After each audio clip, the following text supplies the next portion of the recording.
I'm very pleased today to moderate this panel on sustainability at scale and to discuss about how CVCs are shaping the energy transition. I myself am pretty active in climate tech, and so therefore the work that I'm doing from the legal side is what you're preparing and then executing on being as an investor.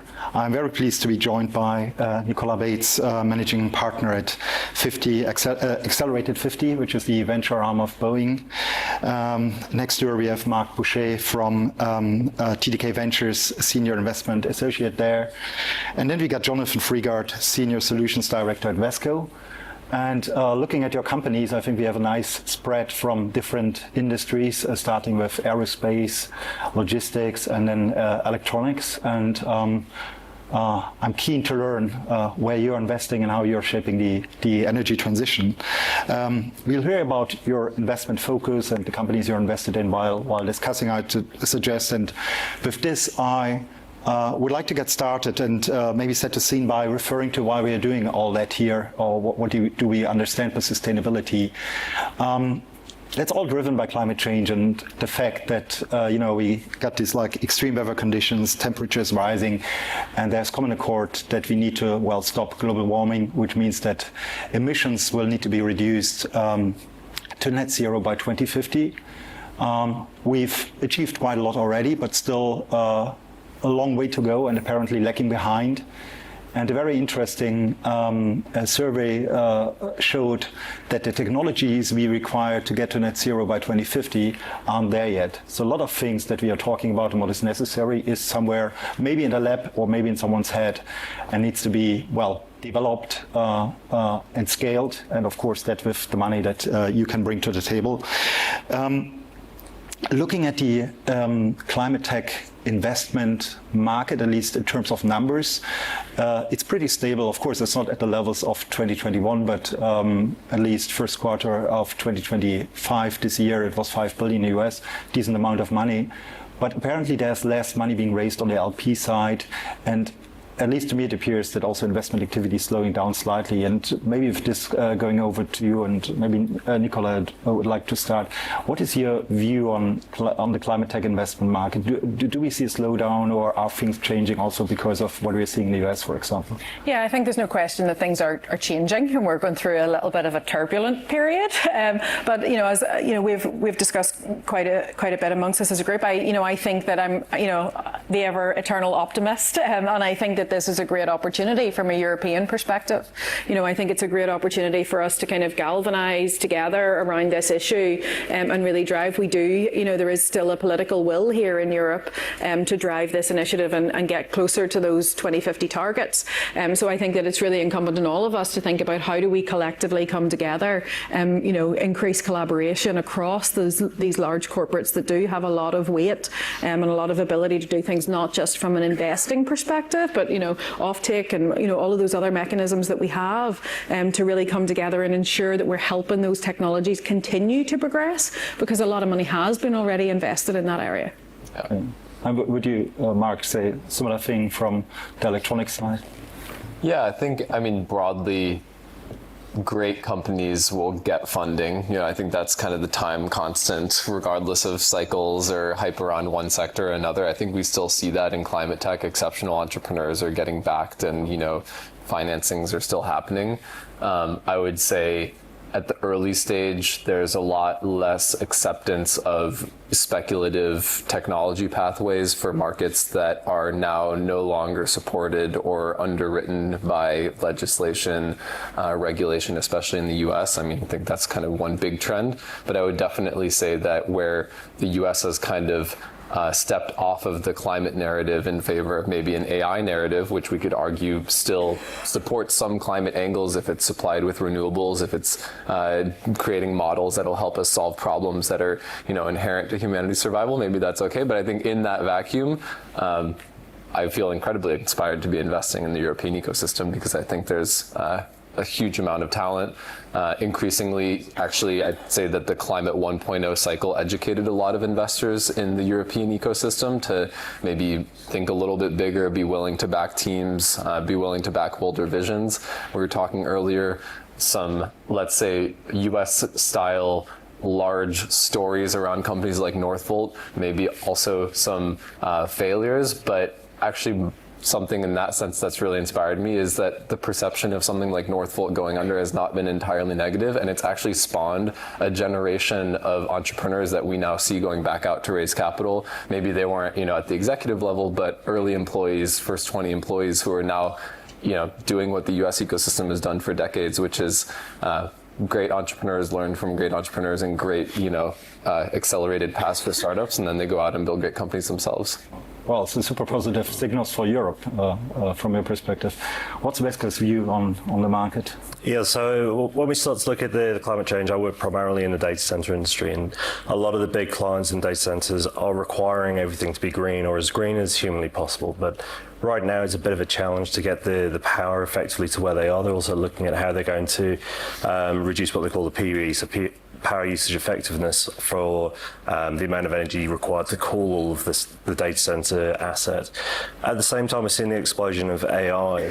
That's requiring a lot more power, which is requiring, again, for newer companies to bring that back in with new ideas and being creative with the way that they're looking at that model. That then spins into looking across multiple industries and seeing where that collaboration is to bring it forward. So AI does have a direct impact in terms of requirements for, electrons and ideally green electrons. Yeah. Which kind of brings us to the power market, right? Which is one of the key elements also in terms of energy transition, procuring green electrons. What do you see there? Is there a scarcity on that? I mean, looking at Germany or Europe, the build-out targets are very high for renewable generation. Of course, there's the issue of intermittency. On the other hand, best storage has been deployed, so likely there will be stability to the grid. But what's the view in particular with considering the big off-takers like the data centers being connected? Yeah, so there's a lot of talk about direct connection where it's possible. So bringing in, whether that be solar, wind, etc. But the actual grid connection is taking too long to get there, which is why we're looking at that co-location with power scenarios. But when you think that, take this table, for instance, just put a 50% extra to the left. Right now, for an AI deployment, that's about 135 kilowatts. In 2 years, that's 600 kilowatts. And about 3 or 4 years after that, there's talk about it being a megawatt. That's going to require the best part of 5.5 acres of solar for 2 square meters. So we need to start and think about, it's great having the green electrons, but are we doing the right thing socially? For sustainability of the actual landmass outside as well. So they're looking at everything right the way through to that. Yeah. But I think one of these, let's say, interesting secondary effects of having such a strong pull around AI driving data center development. Of course, we can discuss whether or not it's the best use of electrons, whether or not it's the best use of land. I will say for startups, though, it certainly is one of the best customers, right? And when we think of early technologies that need to be scaled, whether it be advanced HVAC, advanced power electronics, even new approaches to software, potentially around EMS and, interfacing with the grid and more flexible demand, those are, I do see data centers and data center developers and customers and hyperscalers as interesting customer sets that are willing and urgent buyers today for technologies and startup innovations that maybe they've had to pivot into data centers now, but they'll still be useful for other industries beyond that once they are able to ride this current wave. Maybe they then become applicable to aerospace, maybe they become applicable to consumer electronics. That's, I think, at least a positive narrative to all of this. Yeah, and I think there's almost a bit of an elephant in the room about the grid itself. In the sense that I know that we've invested in a company that's helping National Grid here in the UK look at maintenance through using a drone technology, an autonomous drone to do that. And the reality is that the grid is end of life. Yeah. So we are facing that. This isn't just a green reality. This is just a practical reality of the infrastructure that we currently have. from a resilience perspective. And, then we begin to get into this whole national security defence, conversation very quickly about, oh, well, what if it does all just start to crumble? What is the alternative going to look like? So I think that there's a much wider, set of considerations that we can't forget about, that we have to keep the grid, operating at a sufficient level whilst we're thinking about all of these other things as well. Yeah, I'd agree with that. And just look at the case in point of Spain and Portugal just a few weeks ago. The grid wasn't designed for how it's being utilised today, and we need to run through several upgrade processes to get it to where it needs to be. But the data centre industry as a whole, they have, to a certain degree, pockets. And they are big users, so that they can lean in to help with this.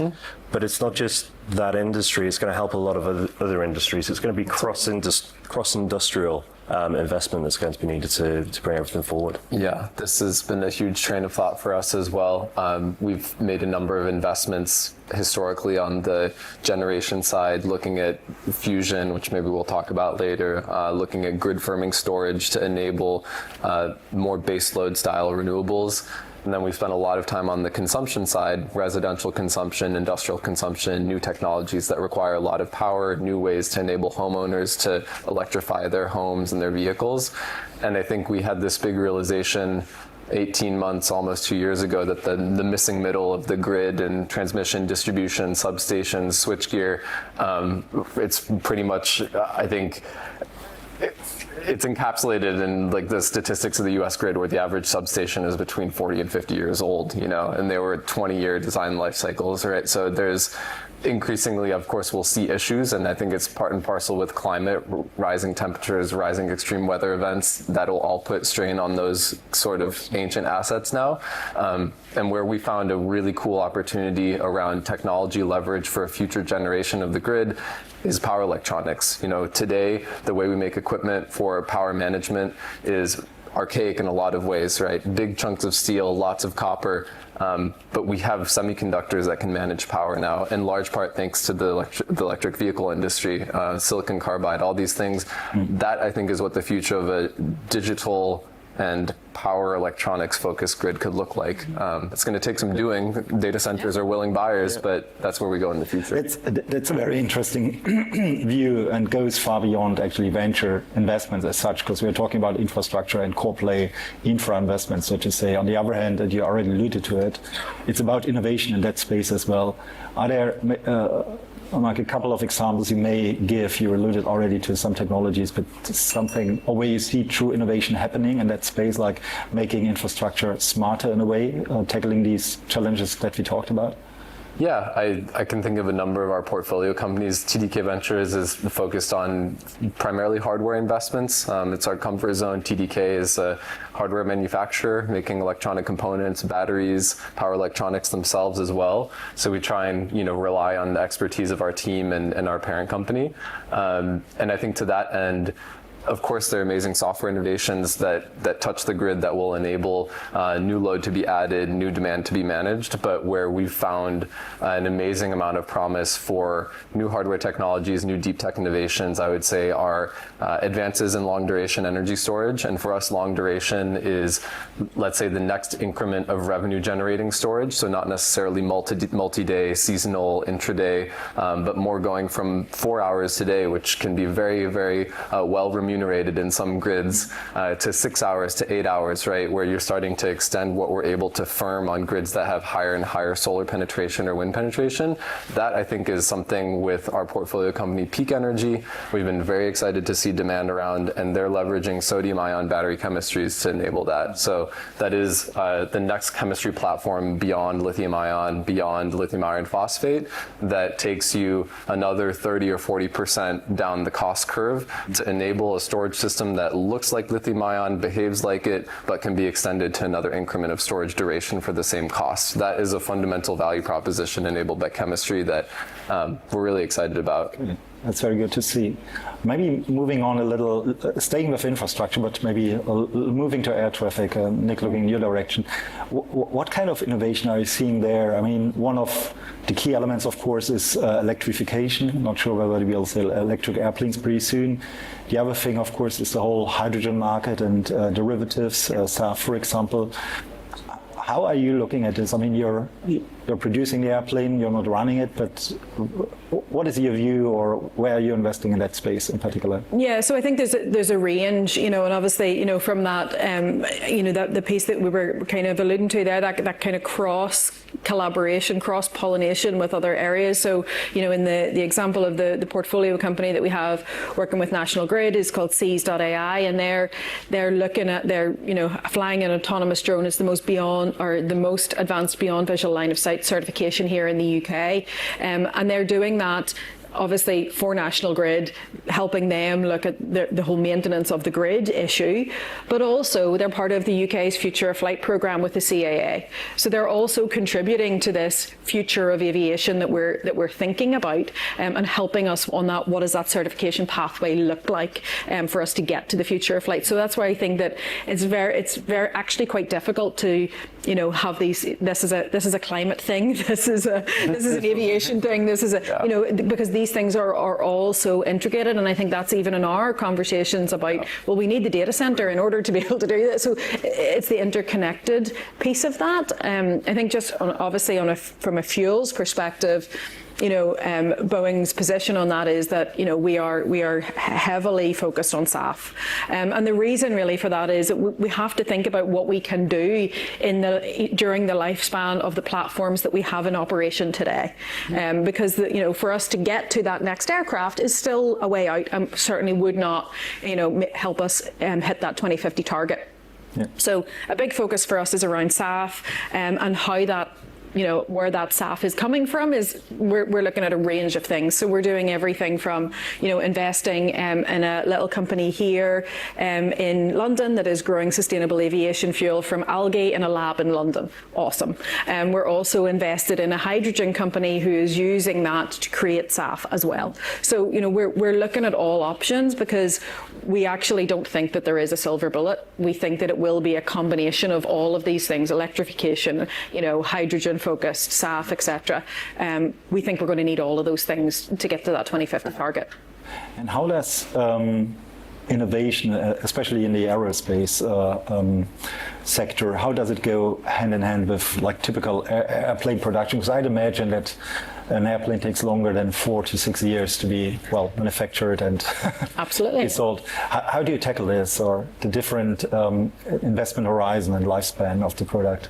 Yeah, well, I think almost in some ways it's been easier in aerospace because we came together as a sector and said 2050 is the target, and therefore that has implications. So, and the implications, given the environment that we've all been operating for the last 5 to 8 years, has been that the new airplane is not on the horizon. It's not going to arrive tomorrow. So we are having to think about what we have today and how to make that target in that window. So I think that is a big constraining factor for us. And then obviously there's a certification pathway for these new aircraft that on this much smaller scale, so outside of the Boeing range, on the much smaller scale. But that is again, the window in which to get to that 2050 target is narrowing so quickly, and regulation isn't moving quick enough. Would you say outside innovation would drive this? Will there be a startup designing the new aircraft, or is it rather something that comes outside of your organization, just giving the knowledge, the wealth of knowledge that you have available? Yeah, I think it'll be a combination. So I think that what we're seeing is, obviously we've seen a huge amount of companies building platforms, brand new entrants into the market at a whole range of scales, from the very, very small to the somewhat larger, and not all of those are going to survive, because to get a new aircraft in the air, it's $1 billion. So who can raise $1 billion to keep going through everything that we've been going through? It's quite the challenge. But what we see that as the market does consolidate, there's a huge amount of technology and learning that has happened through that process. Yeah. So there's no doubt that as we are learning from all of that as well. Mm-hmm. And I fully imagine imagine that we will have acquisitions in that space, that we will bring new technology to the next aircraft that we build. But also we're thinking about what applicability does that have to the aircraft that are currently in operation, and how do we take advantage of that today. So I think that it's always that balance. Okay. And just to follow on from that, interestingly, I was talking to one of the people just outside, and they've been developing some engine scenarios. But there's a couple of components in there that may be useful actually in the data center industry, so not just in aviation. So when you have the development cycles of 10 to 15 years, other industries might be able to make use of those components earlier, which gives a cash flow potential to help keep them afloat during that dev cycle. Alternatively, maybe a airplane startup puts some GPUs inside and raises $1 billion from Silicon Valley VCs. Maybe that's a pathway too. Exactly. All things are possible. What is talking about Vesco, and what is driving innovation or sustainable investments there? So I'm looking more on the data center sort of front end side, is what I cover. When I'm looking at the market overall, I will ask the industry to challenge what is the biggest gap that you're seeing today, what is it going to be in 5 years' time, and let's see if we can find the solution for it. So whether that be a regulatory change and risk on regulatory change, or the challenge of cooling this piece of kit that's suddenly going to be a megawatt. People are making long-term investments of the 5, 10, 15-year scenarios, but the IT, it's just changing too quickly. So to mitigate that is going to be extremely advantageous for the operators at large. So it's really looking at those scenarios and how to mitigate future risk that we don't actually know what it is. One totally different but somehow connected topic is the whole, white elephant, I'd say, of green hydrogen. I mean, likely if we would have had this panel 2 years ago, this would have been a lead topic. How much are you seeing this in terms of like looking at your funnel, your pipeline? How much like a green hydrogen companies are there, or what kind of innovation are you seeing in that space? I want to take that first. Yeah, I think I'm happy to share the innovation that we're seeing, but also I think the stark reality of the hydrogen market and the state of play today. Maybe I'll start with that. It's a hard time for hydrogen companies. That being said, we invested in an electrolyzer company in 2021, and the fundamental thesis was not for the hydrogen to be used for vehicles or for more esoteric applications, but really when you look at the way that humans produce materials today, integrated oil and gas facilities, cracking facilities that take long chain hydrocarbons and turn them into shorter ones for other things that everybody's going to need for a very long time, plastics primarily. The source of that hydrogen will have to eventually shift away from SMR, gray hydrogen, and towards greener and greener pathways if we do want to have a hope of bending the curve on anthropogenic carbon emissions. So that, I think, is still a fundamental conviction of ours, that industrial scale green hydrogen with the right technology platform, which we feel like we invested in, it's an advanced alkaline electrolyzer platform. So making the most of what we've learned from high current density approaches for electrolysis, but still blending in a lot of the reliability and the known processes of alkaline. That is a marriage of kind of advanced technology and existing industry understanding into a product that I think is quite innovative. The portfolio company is called vide. They're working on a 60 megawatt pilot plant in Houston right now with commercial off-takers who are looking to do what I would say is maybe also one of the remaining demand sources for green hydrogen outside of just pure play industrial SMR replacement, which would be green ammonia. And I think there are still ecosystems both in the US, Middle East, and North Africa, and some portions of Europe where there are willing buyers of green hydrogen, sometimes with incentives, sometimes not. Luckily with vide, we have a very clear pathway to sub $2 a kilogram hydrogen at the deca-megawatt scale. So, and we're kind of in the dark days, but I also think we need to look back to the peak of the hype cycle and what people were really expecting out of green hydrogen. I think if investors were clear-eyed about the actual applications that made sense for a green hydrogen molecule produced with green electricity. It wasn't going to be everything under the sun. It wasn't going to be to go and fuel hydrogen boilers and burners and all these things where you have much better approaches to either electrify or use clean fuels. It was going to be for industrial processes. Yeah, I mean, indeed, it's twofold. It's one thing really to replace hydrocarbons in industrial processes, and on the other hand, of course, it was also intended, or still is intended, to allow for kind of like seasonal storage, to take out the intermittency of renewables. And well, you alluded to the interesting question: what's the green premium, the market? Yeah, or just, I mean, the storage portion to me is the classic adage of never bet against lithium ion. Like, I think that's probably the one biggest learning here is, you know, you'd be a fool to bet against the cost curve of what China's been able to do on LFP, right? So anyhow, and also when we look at market mechanisms on talking about utilities and grid and the power markets for rewarding seasonal duration storage, we're not yet near a solution, I think, on that front. So anyhow, there are salt cavern projects in the US. I think they're going to be amazing demonstrations of what humans are capable of, but I'm not sure they'll be economic. I'm not sure it's a source of demand to pin ambitions for green hydrogen on. Everyone agreeable on this?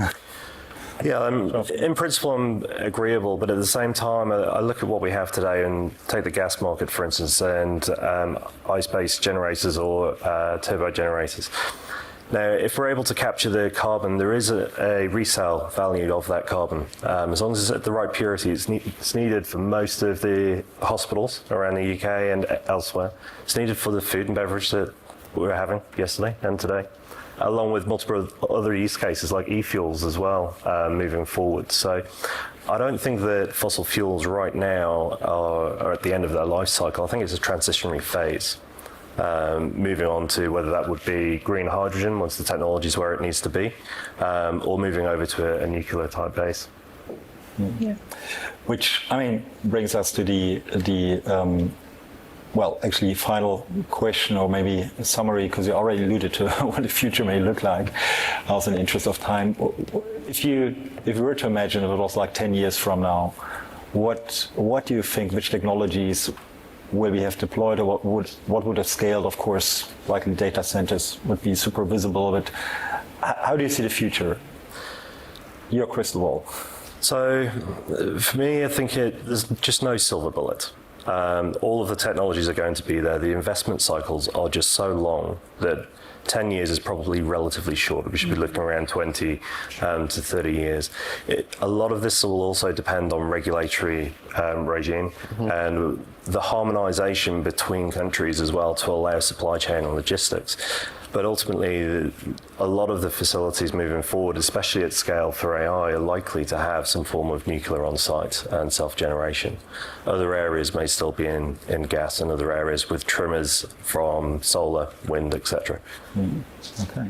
Yeah. What's your view? A little more disruptive or stimulating? No, I think in that time, I think in that time period, and I think we all want it to be clean and tidy, and there to be one answer, and we'll all put our money there, and that's what's going to fix all of this. And unfortunately, I think certainly in this next, time period that we're looking at, it's going to look very messy because we're going to have lots of these solutions, and we need the combination of those solutions for the varying use cases that we have, and to counterbalance some of the use cases that we have, etc. And then I think you also have to be very mindful of the political climate that we're also in, because that has a massive impact on the development of this sector. So I think you cannot, you cannot dismiss that and the impact that will have, which again, I think makes this next, window of time, this 5 to 10 year window, messy.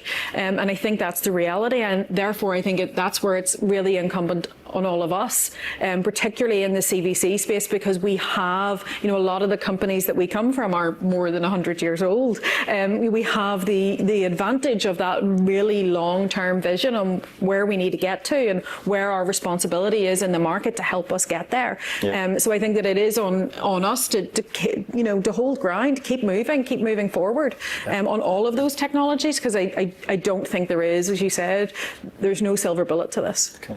Yeah, I think. Well, what's your view? I agree. I think it's going to be an extremely uncomfortable next 5 to 10 years. I think there's when we look with a clear vision on the amount of disruption happening across infrastructure for power, infrastructure for compute, government, AI. I don't think there's any way to get through this without it being uncomfortable, bordering on intensely negative for a lot of people. I think the reality beyond that, after 10 years, is potentially a phase of incredible prosperity for humanity once we have reshuffled into technologies that make more sense, ones that are able to support humanity through the next phases of growth. I truly think, though, for the time being, we were speaking about this earlier, it's going to make a lot of people very uncomfortable to see a company like Anduril replace Boeing, and Pure Sand in our portfolio replacing PG&E. You know, we're talking about kind of a super cycle here, right? And those replacements won't come easily. OpenAI replacing government.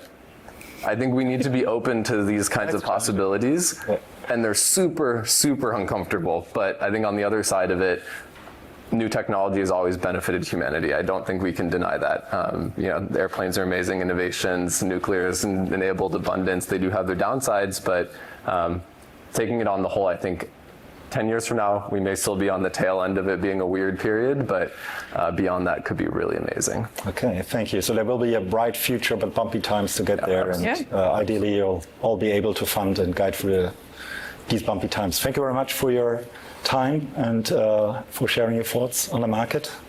And thank you.